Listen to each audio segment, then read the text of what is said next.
as a nice light topic, re-envisioning humanity through portraiture. And thank you very much, Adam and Naz and Nuria. My POW, I suppose, maybe a surprise. And the interdisciplinary side of it is very much that my work has moved from the purely subjective into this notion of distributed consciousness, which I will be discussing. So my inspiration for this series, which reflects what's out in the courtyard, is that our very humanity is being challenged by AI, robotics, the machine, and the non-incorporation of the subjective experience into research. I hope that means something to some of you. And therefore, what I would like to suggest with my work is that we value our incredible magical humanity, which is why I'm 0, I think maybe even 1, I'm the magic. My art name is Degard, and I'm part of the School of Arts and Humanities, commonly known as SOA, and I'm now MRes, yay. I work with portraits, and from there I describe the aura pure and distributed consciousness, which I will explain. The first three questions. How can consciousness and our vitality be represented in a portrait? What is our consciousness and vitality? Huge questions. And what is a portrait? So, I asked a lot of people about portraiture, and actually I got very few people seem to really be able to understand what is a portrait. I think it's so close to us, our image of ourselves. And I came to this, sort of bumped into this term from political science, from Gramsci, through into sociology of cultural capital. And I think this exactly is what a portrait is today. It's the assets of a person, it's their education, their intellect, their style of speech, their style of dress, that promotes social mobility in a stratified society. It comprises all of the material, symbolic goods that society considers rare and worth seeking. On the left, these are Instagram photos, Mimi, and on the right, also Mimi, Peggy Guggenheim with her gorgeous doggies. But it's all about the social mobility. It's, what do we consider rare? Beauty, it's mine, it's not yours. And, by investing our research with the self, with only the material, we miss the enchantment and the wonder of living.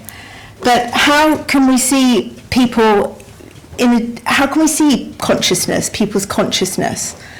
And this is the way that I describe it, through what I call the aura pure, or auric energies, or even life energies, which I believe exist in and around the body. I believe it and I see it, literally, not all the time, so don't be worried when you meet me that I'm analysing you in a different way. I'm not.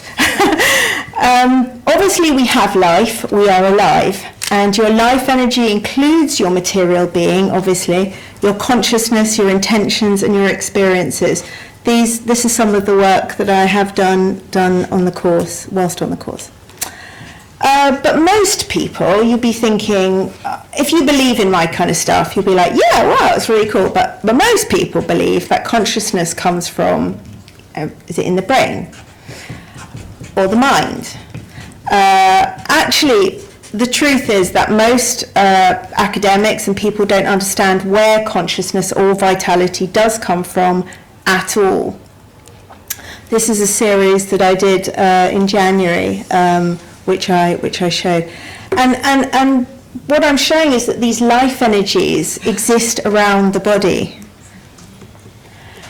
But whilst being here, I got involved in an idea I'm calling distributed consciousness, and this quote is actually from a book, I Am a Strange Loop, that I've fallen in love with, by Douglas Hofstadter. And it really, for me, really explains my work in the courtyard gallery. And I'm just going to read it to help. So, on the surface, it seems that a photo is an inert, lifeless, soulless piece of paper. Yet, it is a pattern. imbued with fantastic triggering power.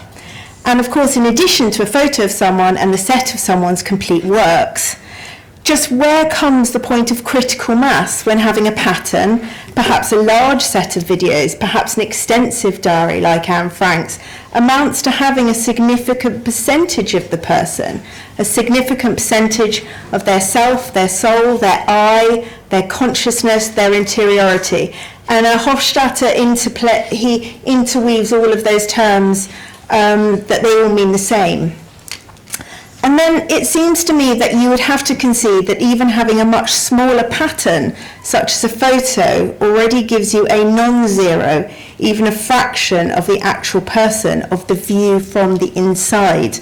And that view from the inside involves, for me, the abstract.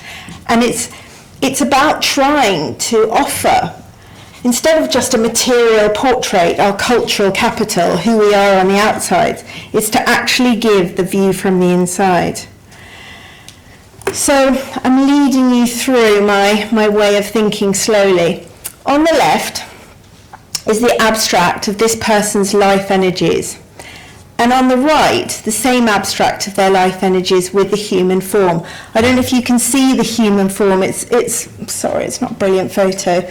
But you can just about see some eyes and a head at the top. You can see a leg here and a shoe. You might just be able to see a faint hint of another head at the back. And so this is on the right. It's the same abstract, but with the life energy of the human form. And what I've also tried to do is not invest this portrait with the person with cultural capital, so not trying to kind of like go me kind of portrait. And so the abstract isn't purely just an abstract, it becomes a representation of a reality, our consciousness and our aliveness. I'm going to tell you who this is in a minute.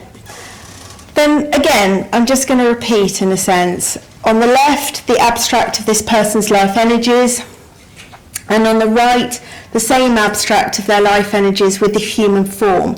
And I don't know if you can just see a trace of redness around. I mean, there's a lot of red, but there's a sort of there is a head shape towards the top. There are some eyes just about poking out.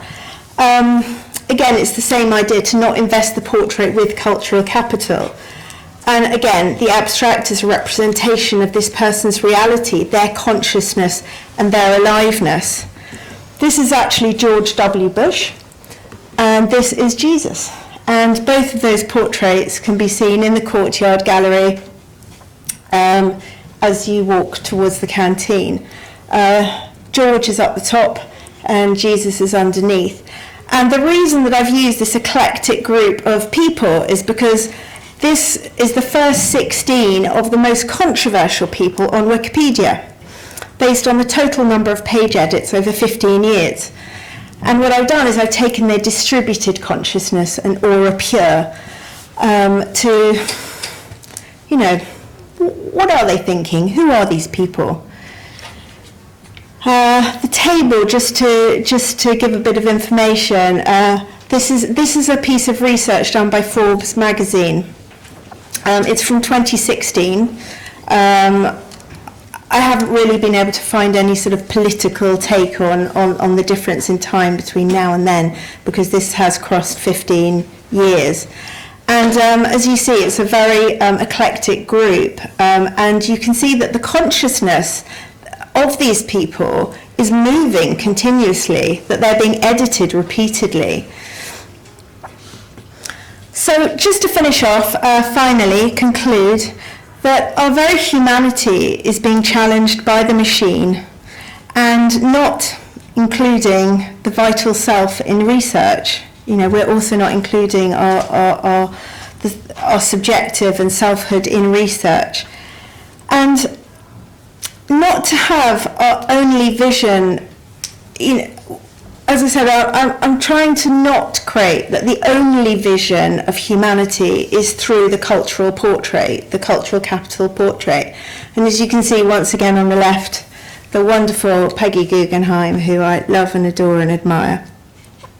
But what I'm looking to do is to reveal our distributed consciousness and our life energies. And you can see on the right, the very same person of Peggy Guggenheim.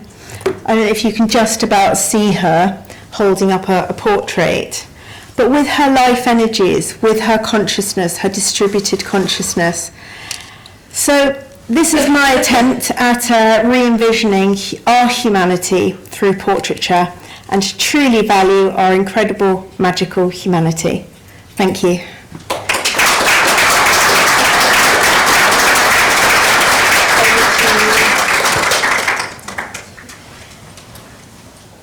It's Kate next. Kate next. Do I introduce? Yeah. Okay. And I'm now introducing my wonderful colleague, Kate Paul. Yay!